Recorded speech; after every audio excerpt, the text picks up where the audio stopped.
Welcome Dolphin fans to JUDolphins.com. I'm Josh Ellis, here talking JU Women's Rowing with head coach Kris Muhl.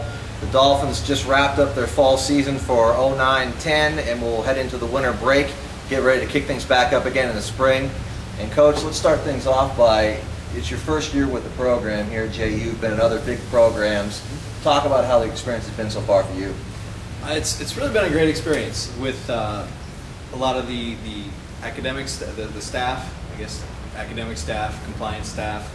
It's all been really good working with people, and then the student athletes are really great too. They've really put a lot of effort in. They're definitely working hard, and so it's been a really good, pretty smooth transition. And just working with Coach Mitchell and Coach Oxlade and Coach Metz, who's the women's assistant. They're very good, knowledgeable people, and I've actually learned quite a bit from them as well. So it probably also helps having a nice facility like this too to work in. Let's talk about the facility a little bit. Absolutely, it's a beautiful facility. I mean, various places that I've been at, have had nice facilities. Some didn't have facilities at all, and so this is just a phenomenal place to work, and just the resources here at the facility itself for the student athletes are great. Let alone, this is probably the only place I've been, save for where I personally went to school, that the boathouse has been on campus, which is huge. I mean, the student athletes don't have to drive a half hour each way.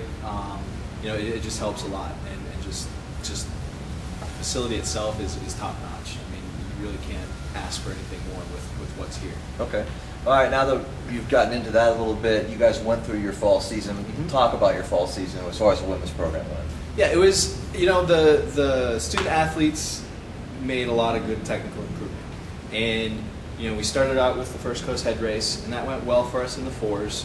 But what we're trying to do is develop a little bit more and get more into the eights, which is what the NCAA looks at, and Dadville, as well. I mean, typically, most programs, the 8 is the priority boat, then you have the second varsity 8 or the JV 8, which is kind of interchangeable, and then the 4. So we're working towards that. In the First Coast head race, we had a little bit of difficulty. Didn't have a whole lot of time. It was kind of a break in the training program, and not to make excuses, it wasn't a great race for us.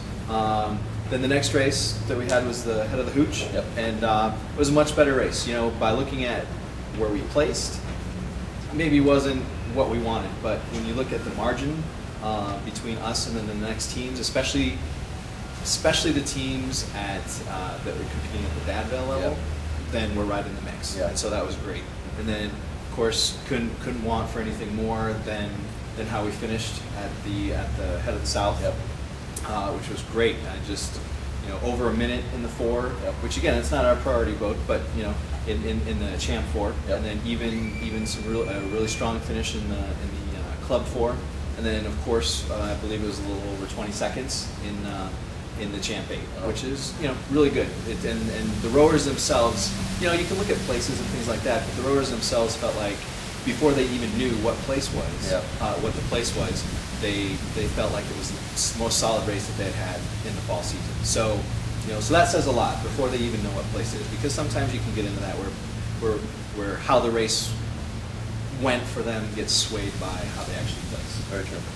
Okay, well, now that you talked about the fall season, everything's wrapped up now. What's everybody doing now that you head into the winter here?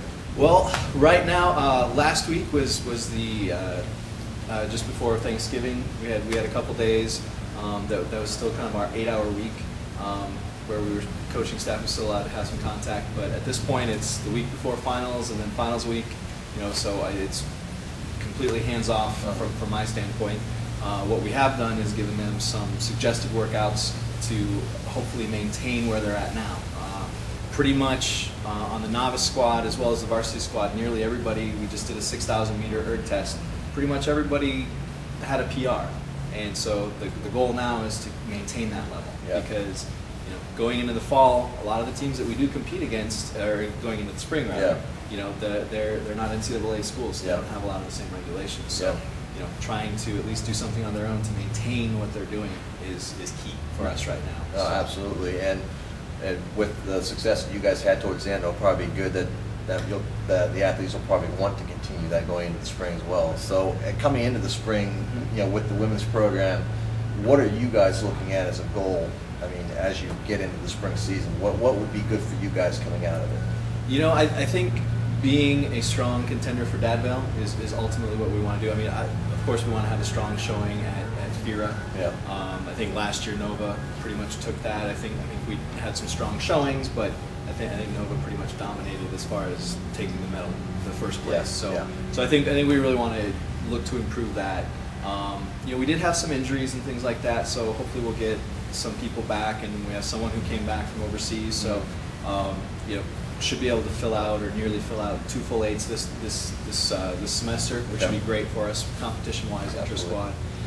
But kind of a new wrinkle that we just found out about a week or so ago is for men and women, but you know, specifically for women, from my standpoint, is that at Dadville, I'm not sure how they'll select the team, but basically the top 8 for women, you know, it's basically the Dadville will pay for entry fees and airfare to the Henley Royal Regatta in the UK. Oh, well, okay. For those teams. Absolutely. So, you know, but there's a lot of stiff competition. Yeah, there Grand is. Valley State, Tulsa, you know, who we saw at the Hooch is very strong. And there's many other schools as well. I'm not trying to do a laundry list or anything like that. I could include everybody, but you know, so it's not just a gimme by any means. I mean, you got to continue to work hard. So hopefully that's maybe a little bit of a incentive to keep working hard and to just keep it going. Well, I would definitely think that'd be an incentive to get that trip to the Henley, because that's like the creme de la creme, I would say, of any kind of rowing thing over the summertime, especially still being on the same team. Absolutely. It's just, I mean, you know, I've been there with other teams on the men's side, and it's a fantastic race.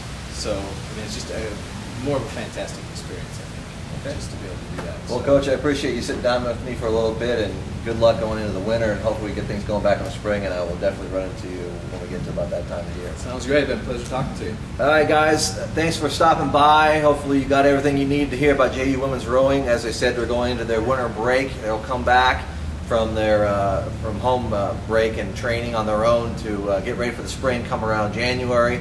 So make sure you look back at JUDolphins.com, and we'll start things up next spring. Thanks for stopping by.